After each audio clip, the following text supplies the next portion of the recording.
If you've ever had the thought of potentially starting a podcast, but there's something holding you back, today we're going to be talking about all the reasons why you should be starting a podcast and how you can actually do it. And while it may feel like everyone and their mother has a podcast, it is surprisingly not oversaturated and it can be really easy for you to have a successful podcast. Today we're going to be talking about why you should start a podcast, some of the hurdles that you might face when you're starting it, how you can record your first episode, go live, and eventually monetize your show. Let's dive right into it. I'm Kristen Buscan. I've been a full-time creator for over 3 years, and I've brought in over $350,000 from sponsored posts and content creation collaborations with brands so far. Social Scoop is the podcast where we teach you, the entrepreneurial creator, to turn your online influence and creativity into a profitable, self-sustaining business. For me personally, when I first started Social Scoop, I literally just needed somewhere to say all the things that I needed to say. I love to talk about creator monetization. I do talk about it literally all day, every day, but I still felt like short form content wasn't giving me enough of an opportunity to really share the stories and the experiences that I had with you guys. And I thought, what better place to do this than a podcast? So, why should you start a podcast? There's a few really, really important reasons I think you should consider. First, being audience connection. This show has truly been one of the best opportunities for me to build deeper connections with the people who follow me and with new people who discover my show. Because I do have this long form setting where I can actually sit down and share stories with you guys in a really casual way, it allows me to share a lot of things about my life and a lot of things about my journey and my experience so that we feel that deeper connection with each other. Having a podcast also is a great authority builder. It's a really awesome way for you to become a real expert and share your expertise on the topic that you typically share content about in a way that is going to help you build some serious credibility in your niche. Obviously, it would also be a really beneficial thing if you could monetize your podcast because who doesn't love another stream of revenue? When we talk about monetization in a little while, we'll talk a little bit more about this. But truthfully, this podcast has monetized in very different ways than I originally expected. So there are definitely some different ways to monetize your podcast. Another really great benefit to having a podcast, especially if you are having a podcast that has guests on it, is actually getting the opportunity to sit down with the people that you want to talk to. For example, maybe there's like a CEO of a company that you're like, dang, I'd really love to just like pick this person's brain. You probably, if you send them an email and we're like, hey, I'd love to pick your brain, they're going to be like, who are you? What? But if you come at them and say, hey, I want to share your whole business with my audience of people who will really enjoy it, come on my podcast, it's kind of like a whole different invitation. And I feel like it gives you so many really great opportunities to sit down with people that like you maybe would have never thought you'd be able to sit down with, like big people, CEOs of companies and things like that. So I think that's another really great opportunity that we don't really think about when we think about, oh, this is why I'm going to start a podcast. And lastly, a creative outlet. Again, I think short form content is really great. Even YouTube, I feel like YouTube, though, is a little bit more structured and professional. I feel like podcasting really gives you an opportunity to just say what you need to say. It doesn't have to be perfect. It's more conversational than a lot of YouTube content is. So this really gives you an opportunity to almost kind of have like a public journal to share your thoughts and opinions with other people who want to hear them. So that creative outlet I think is so important. Now, there are some definite hurdles that you may face as you are beginning your podcast. I actually faced one yesterday when I went to record this episode for the first time. I got this new mic. I recorded 4 episodes, so it was 2 hours. I sat down and recorded 2 hours worth of content. And no joke, realized that this podcast mic mutes when you tap it.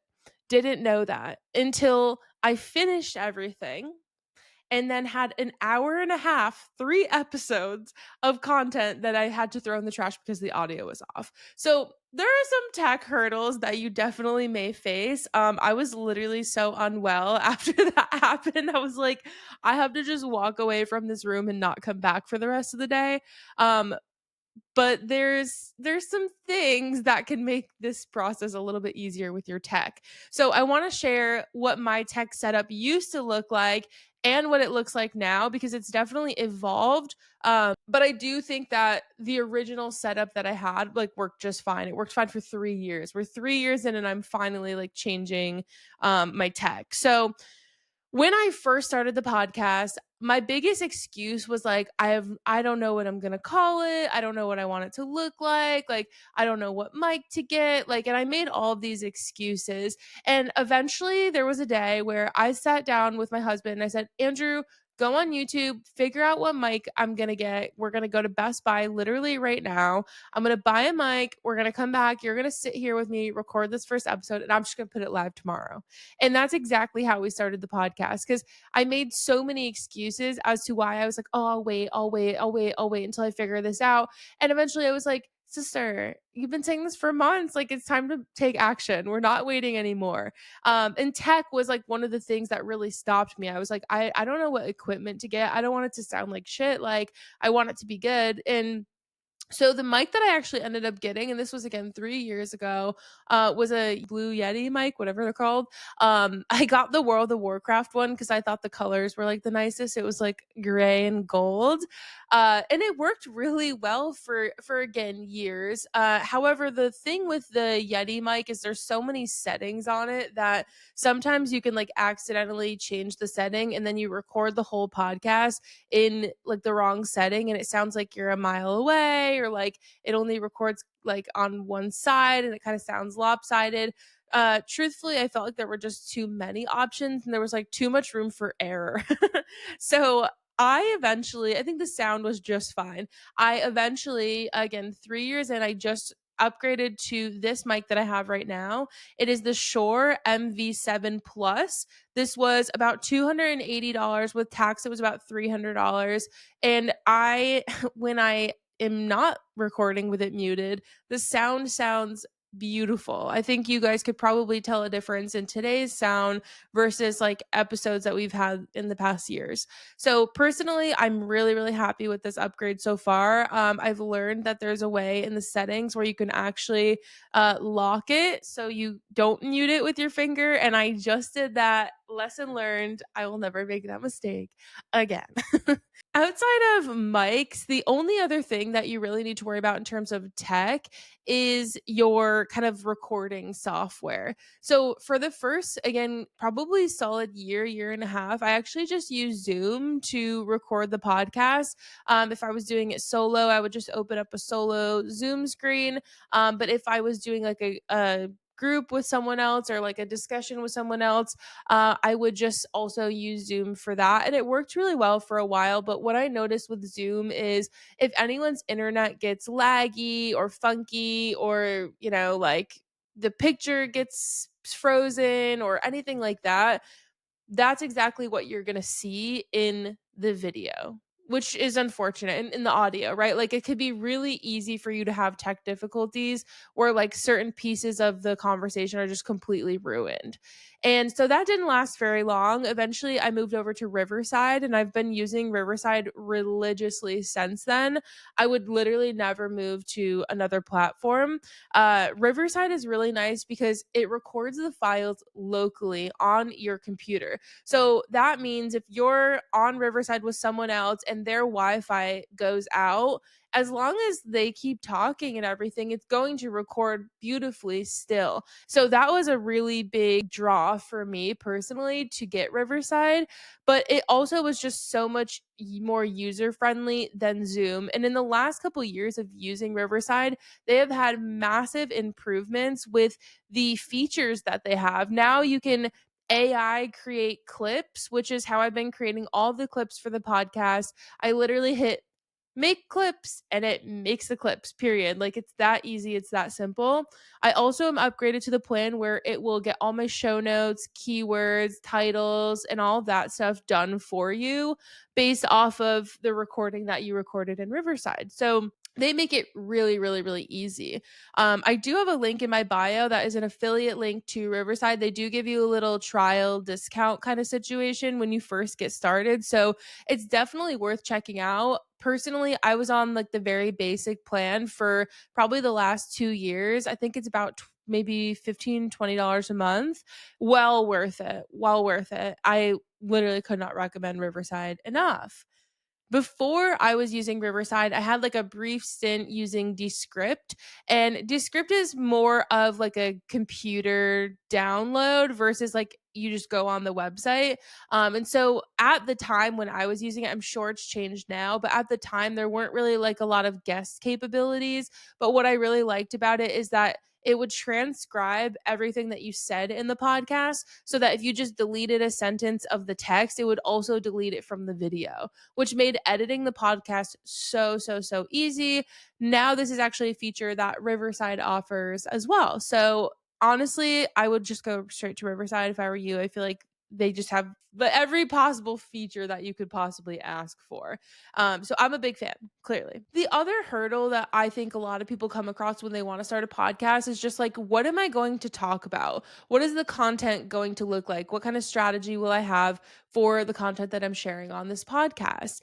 And this, I think for me, it has been a work in progress for literally since I started it, since 3 years ago. But I feel like I've finally gotten into a format that I really like. However, I'm never married to anything that I do when it comes to content. Like, I love experimenting. So we first started and we had guests. So every single week it would be a guest. And that was really great. One thing I would definitely consider about having guests is like you are relying on other people. So obviously, you need to kind of be working a little bit smarter. Whereas if someone canceled their interview with you and you were like, crap, I don't have an episode, like you kind of do have to work a little bit further in advance and plan a little bit better.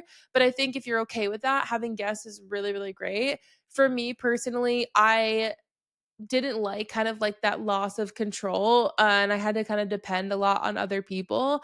And also the idea of just not having to wait for anyone else, like not having to wait for a date to record. I could literally sit down any day, anytime that I feel like, and just sit here and record this for you. So that feels the most sustainable for me personally. And I want this podcast to always be something that is just easy for me and fun for me versus being too much of like a responsibility where there's too many parameters around it and it feels too much like a chore.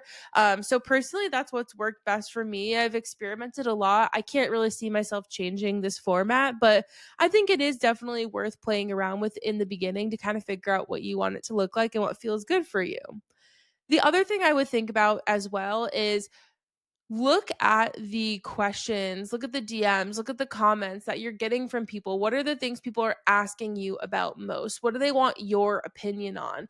And those are the kind of things that I would plan in my podcast schedule.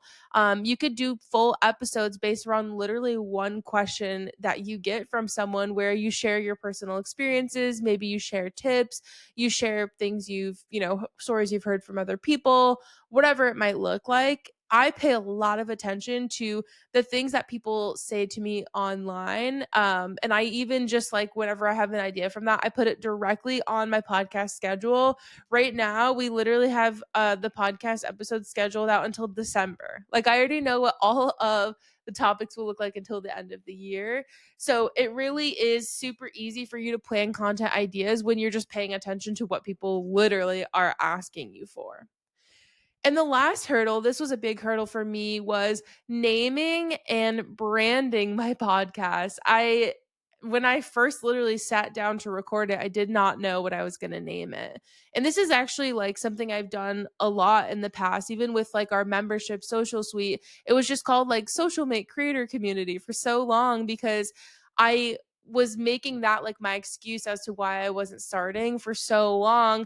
And eventually I said, I'll figure it out after. I just need to literally start. I need to take messy action, just do something, get something on paper here, and I'll figure out the rest later. So honestly, don't even be afraid to start recording, and you can eventually figure out the branding and the naming. But I would literally just start recording. I would sit down, I would not make that an excuse. So when you do sit down to record your first episode, there are some ways that we can really prepare to make this the best possible experience. Number one, please make sure your mic is not muted. Like, don't make that same mistake that I did. I'll never make that mistake again. One thing I get asked about a lot when it comes to actually recording episodes is freestyling versus scripting my podcast. And I actually do a slight mix of both. So if you're listening to this podcast on YouTube, it goes directly into like what I call the meat of the episode.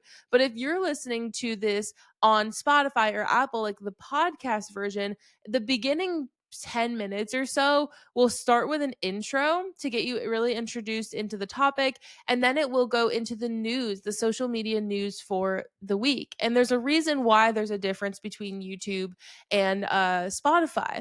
So basically, every month when I sit down to record these episodes, I'm actually recording a month worth of the quote meat of the episode. So this kind of like big chunk. And my goal is to do that only once a month. So like my big recording time is like 2 hours a month. Now, every Monday, because we release the episodes on Tuesday, every Monday I sit down and record just the news. So I didn't want to have to sit down, get my whole camera set up, all of this stuff every single Monday, because that's actually what I've been doing for the last year or so. And it's gotten very exhausting for me, transparently.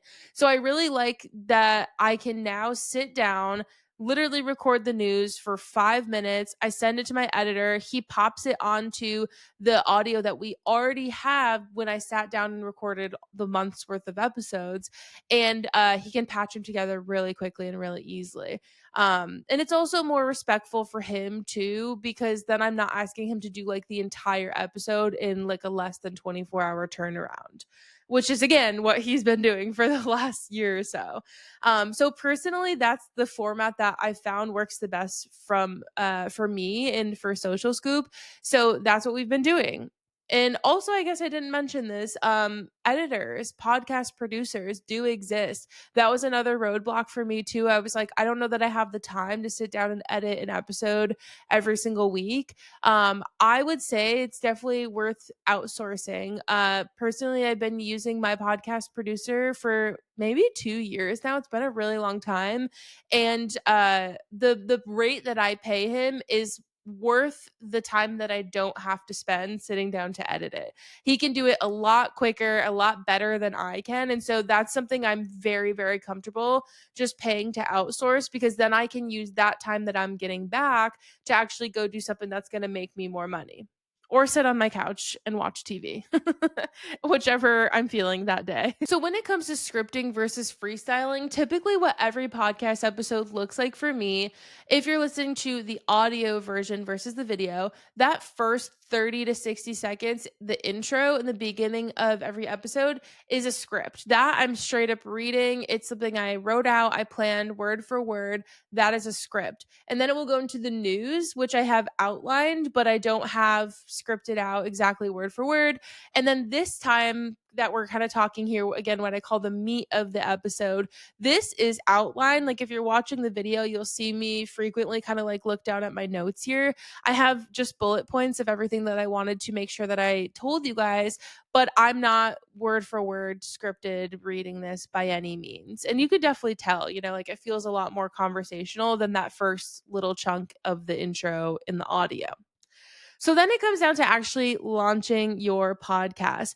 When you have a podcast, you do need to choose a hosting platform. So personally, for the last 3 years, since I literally started the podcast, for the first episode, we've been using a platform called Podbean.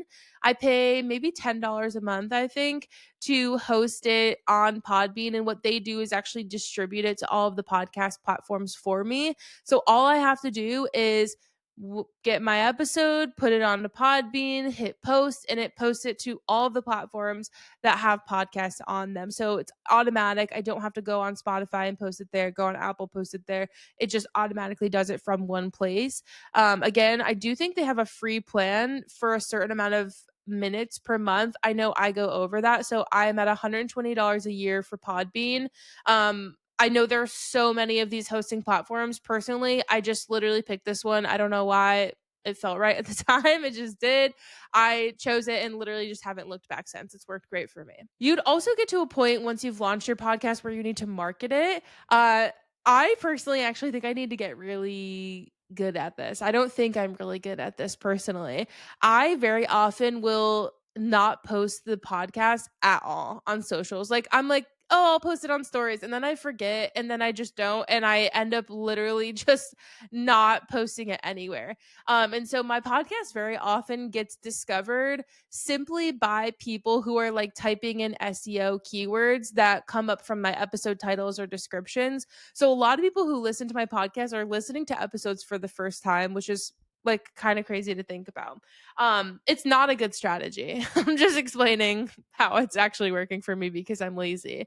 One way that I do market the podcast consistently is through our newsletter. So every Tuesday, I send out a newsletter that basically has a kind of like a story that I'm going to share further in the podcast. Like I'll talk about the topic a little bit, and then it will have links where people can go straight to listen to them on whatever platform it is they want to listen to.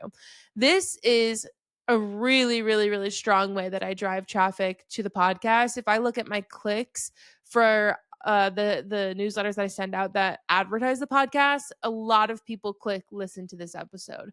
So I do feel very confident about having a newsletter that leads to the podcast. I think it's been a really great strategy for me, but I truthfully need to dip into socials a lot more. So that's for sure something that I'll be working on this year, and you'll definitely see more of that now that we have video too, which is exciting. I did mention SEO friendly keywords, and I think that that's definitely something that has, again, helped us grow exponentially.